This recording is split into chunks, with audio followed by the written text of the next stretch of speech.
परिषद की, ये जो छत्तीसगढ़ की प्रांतीय इकाई है, उसका एक दिवसीय कार्यक्रम यहाँ पर आज DPS के प्रांगण में हो रहा है।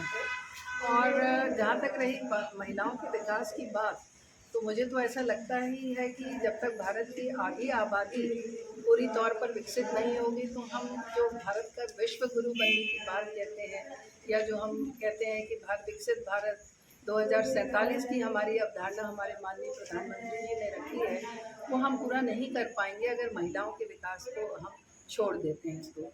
तो इस तरह के जो संस्थान हैं, वो महिलाओं को आगे बढ़ाने में, महिलाओं की भूमिका देश के विकास में सुनिश्चित करने में बहुत महत्वपूर्ण भूमिका निभाते हैं। तो ये कार्यक्रम अच्छे उद्देश्य को लेकर आज किया जा रहा है और मैं उनको बहुत बहुत शुभकामनाएं देती हूँ। ये एक सफल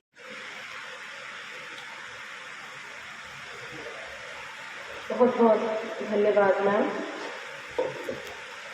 मैंने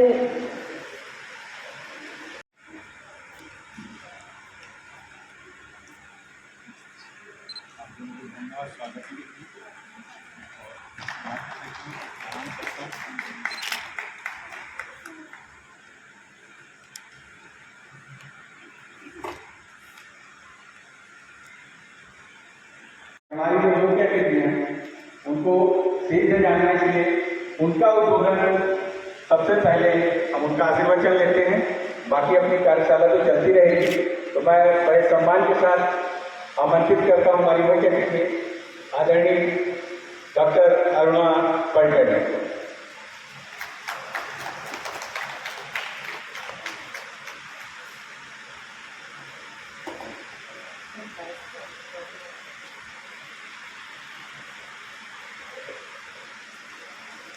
सभी को नमस्कार।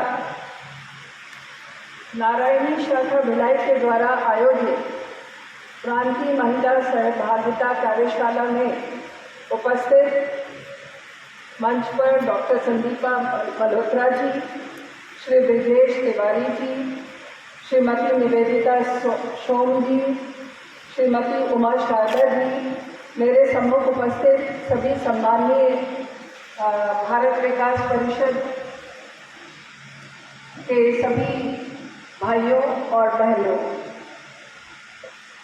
आपने मुझे आज इतने अच्छे गरिमामय कार्यक्रम में आमंत्रित किया है, इसके लिए पहले तो मैं आपका हृदय से आभार करती हूँ। जब मैं यहाँ आई तो मुझे आपके प्रांताध्यक्ष जी ने एक पैम्फलेट दिया, भारत विकास परिषद का जो परिचय लिखा हुआ था, उसमें 10 मिनट में यहाँ बैठी और मैंने वो पूरा पैम्फलेट पढ़ा और पढ़ने के बाद मैं सही मायने में बहुत ज़्यादा प्रभावित हुई कि जिन जिन चीज़ों की आज इस देश को आवश्यकता है, वो सारे कार्य जो हैं ये भारत विकास परिषद के द्वारा किए जा रहे हैं। चाहे वो संस्कारों की बात हो, चाहे वो सेवा की बात हो, चाहे महिला एवं बाल विकास की बात हो, ऐसा कोई भी कार्य नहीं है जो इस देश को आगे बढ़ाने के लिए आवश्यक है जो ये भारत विकास परिषद नहीं कर रहा है। तो यथा नाम तथा गुण वाला ये जो भारत विकास परिषद है, उसके सम्मेलन के लिए मैं आप सभी लोगों को बहुत बहुत बधाई और शुभकामनाएं देती हूँ।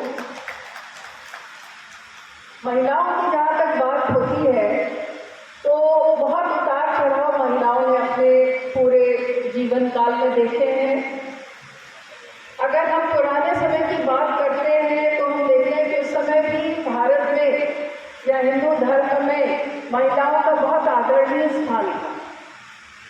एक तरह से पूजा की जाती थी महिलाओं की, और कहा भी जाता है कि यत्र नार्यस्तु पूज्यन्ते रमन्ते तत्र देवता, वही स्थान महिलाओं का था। पर जैसे जैसे समय बदलता है, समय में बदलाव आता है, महिलाओं की स्थिति निसंदेह बदलती चली गई और एक समय वो आ गया जब महिलाओं का स्थान घर में काफ़ी नीचे हो गया, समाज में काफ़ी नीचे हो गया, शिक्षा दीक्षा से उन्हें दूर रखा जाने लगा और एक तरह से कुल मिलाकर उपभोग की वस्तु की तरह और घर के कार्यों को करने के लिए उनकी भूमिका जो थी वही मानी जाने लगी। पर ये जानकर आप सबको अच्छा लगेगा कि अब वो समय फिर से वापस आ रहा है जब महिलाएं जो हैं वो ऊंचाई की तरफ चढ़ रहे हैं। और मुझे आपको ये बताते हुए बड़ी खुशी होती है कि मेरा विश्वविद्यालय, जिसमें करीब करीब हम 70 गोल्ड मेडल्स प्रति वर्ष देते हैं अलग अलग सब्जेक्ट्स में, अलग अलग क्लासेस में टॉप करने के लिए, करीब करीब 60 गोल्ड मेडल्स लड़कियां ले जाती हैं। एक बार ये कार्यक्रम हमने ऑनलाइन करवाया था जब पैंडेमिक पीरियड चल रहा था कोरोना का। हमारे जो सचिव थे वो ऑनलाइन जुड़े हुए थे, हमारी महामाई उस समय अनसुईया उनके भी थी, वो ऑनलाइन जुड़ी हुई थी, और ये कार्यक्रम हमने वर्चुअल मोड पे करवाया। मैंने सारी लिस्ट गोल्ड मेडलिस्ट की भेज दी और यहाँ से हम अनाउंसमेंट करते जा रहे थे और वहाँ से मैडम जो हैं वो वर्चुअली मेडल्स दे रही थी। प्रोग्राम शुरू होने में 10 मिनट पहले सेक्रेटरी महोदय का मुझे फ़ोन आया। उन्होंने पूछा कि क्या आपकी यूनिवर्सिटी में लड़कियों के लिए अलग सेरेमनी होती है और लड़कों के लिए अलग होती है?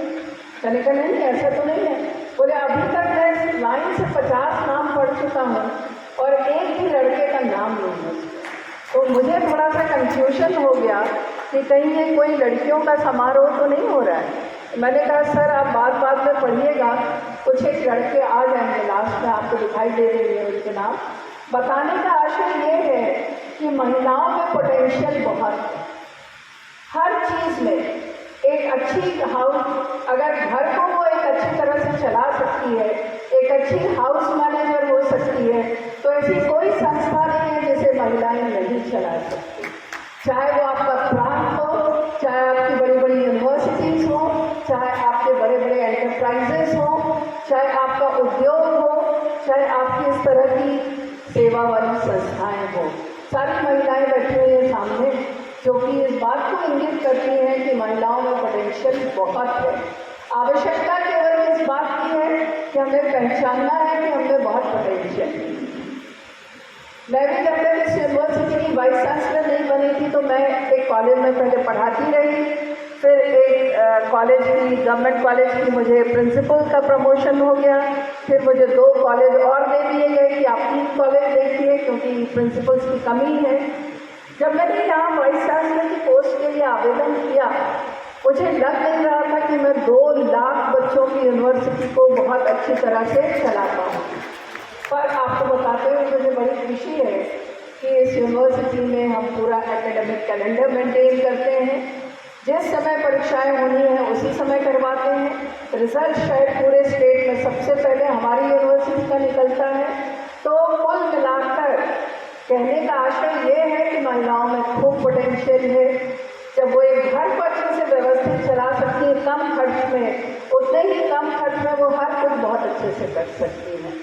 केवल महिलाओं को आवश्यकता है कि वो बाहर निकलें, अपने आप के बारे में ये ना सोचें कि वो ये सब काम नहीं कर सकती हैं। जितनी महिलाएं आज बाहर निकलकर इस संस्था के साथ जुड़ रही हैं और विभिन्न कामों में लगी हुई हैं, आपके यहाँ सेवा के कार्य हैं, संस्कार के कार्य हैं, मैं देख रही हूँ महिला एवं बाल विकास से संबंधित अनेकों कार्य जो हैं इस संस्था के द्वारा किए जा रहे हैं। तो आपको यही सोचना है कि आप बाकी सबसे बेहतर आप कर सकते हैं। अगर आप नौकरी नहीं कर रहे हैं तो उसके पीछे ये नहीं है कि आपको नौकरी नहीं मिल सकती थी, आपने कभी करने का प्रयास नहीं किया या आपके घर वालों ने ये प्रयास नहीं किया कि आपको वहाँ तक पहुँचाया जा सके। तो आप सब यहाँ जो बैठे हुए हैं, आपको सबको ये संकल्प लेना है कि भारत को अगर विश्व गुरु बनाना है, भारत को वापस अपनी पुरानी पोजीशन पर लाना है, तो महिलाओं का योगदान उसमें बहुत ज़्यादा रहेगा। और आप ही लोगों के प्रयासों से मुझे लगता है कि भारत वापस अपने पुरानी स्थिति में वापस आ सकेगा। हमारे जो प्रथम नोबेल पुरस्कार विजेता श्री रविन्द्रनाथ टैगोर जी महिलाओं के लिए एक बहुत अच्छी लाइन कहा करते थे, वो मुझे यहाँ दोहराने का मन हो रहा है कि महिलाएं वास्तव में केवल घर को प्रकाश नहीं देती हैं, वास्तव में महिलाएं को देखा जाए तो वो लौ है, वो एक प्रकाश की लौ है जिसको जहाँ रख दिया जाए वहीं पर वो प्रकाश दे सकती है। तो आप न केवल अपने घरों में, न केवल अपने समाज में, न केवल उन संस्थाओं में जहाँ आप काम कर रहे हैं, आप चाहें तो पूरे देश में और पूरे विश्व में आप प्रकाश फैला सकती हैं, आप में ईश्वर ने इतनी क्षमता दी है। आप याद करिए कि जो सारे काम पहले महिलाओं के वर्जित हुआ करते थे, वो सारे काम आज महिलाएं कर रही हैं और बखूबी कर रही हैं। अभी 2 साल या 3 साल पहले मैंने पढ़ा था कि प्लेन में इंडिया से यूएस तक की डायरेक्ट फ्लाइट जिसे केवल महिलाओं ने संचालित किया था, 17 क्रू थी, उसमें 17 महिलाएं थी, जो पायलट से लेकर वर्कर से लेकर इंजीनियर से लेकर सब कुछ थी। और उस अकेली महिला क्रू ने पूरे इंडिया से लेकर यूएस तक की फ्लाइट जो है वो सफलतापूर्वक संचालित की थी। तो पहले हम ये काम महिलाओं के लिए वर्जित ही था, एडमिशन नहीं मिलती थी उनको इन सब चीज़ों में। आजकल तो आप देख रहे हैं ट्रेन हो गया। मुझे बड़ा अच्छा लगता है जब मैं रायपुर में देखती हूँ कि बहुत सारी ऑटोज जो हैं वो महिलाएं चलाती हैं। तो कौन, doctor, engineer, teacher, professor, vice chancellor, ये तो पुराने काम हैं, पर ऐसे सारे काम, फायर फाइटिंग, जहाँ की हम आग लगने पर जाते हैं, पहले वो महिलाओं के वर्जित काम था। आज आप देखें कि महिलाएं फायर फाइटर्स भी बन गई, पर्वतारोही भी बन गई, क्या नहीं बन गई है महिलाएं। मतलब देयर नो कोई एक अब बीच में डिवाइड करने वाली लाइन जो है महिला और पुरुष को, वो समाप्त हो चुकी है। कोई जेंडर डिस्क्रिमिनेशन नहीं बचा है। महिला पुरुष का हर वो काम जो पुरुष कर सकता है वो महिला कर सकती है। और एक समय वो था जब हम बेटी पैदा होती थी तो कोई खास खुशी नहीं मनाते थे। अभी कुछ दिन पहले मैं एक प्रोग्राम में गई, वहाँ जिन्होंने मुझे इनवाइट किया हुआ था वो मुझे अपने 2 लड़कों से मिलवाती हैं जो कि अच्छे बड़े थे, 17-18 साल के बच्चे थे उनके, और एक बेटी थी 5 साल की। मैंने कहा अरे 2 बच्चे थे, उसके बाद तीसरे बच्चे की ज़रूरत थी क्या? आज के ज़माने में हम कहते हैं कम बच्चे होने चाहिए। वो मुझे कहती है कि मैडम, जब ये मेरी बेटियाँ पैदा हुई तो डॉक्टर ने मुझसे कहा था कि आपके बुढ़ापे का सहारा आ गई है। देखिए अब हमारा कॉन्सेप्ट कितना बदल गया है। पहले क्या सोचा करते थे और अब क्या सोचने लगे। इसलिए मेरे लिए बच्ची ज़रूरी थी और डॉक्टर ने मुझे बधाई दी थी और मैं बैंड बाजे के साथ इस बेटी को लेकर अपने घर गई थी हॉस्पिटल से। तो समय बहुत बदल गया है, बदलाव हम हर जगह महसूस कर रहे हैं। जितनी बहनें मेरे साथ यहाँ पर बीच में बैठी हुई हैं उनको पुनः मैं बहुत बहुत शुभकामनाएं देती हूँ। आपने एक बहुत अच्छी संस्था को ज्वाइन किया है और आप भारत के विकास में जितना भी अपना योगदान देंगी, भारत उसके लिए आपका हमेशा ऋणी रहेगा। धन्यवाद। जय हिंद, जय भारत, जय छत्तीसगढ़।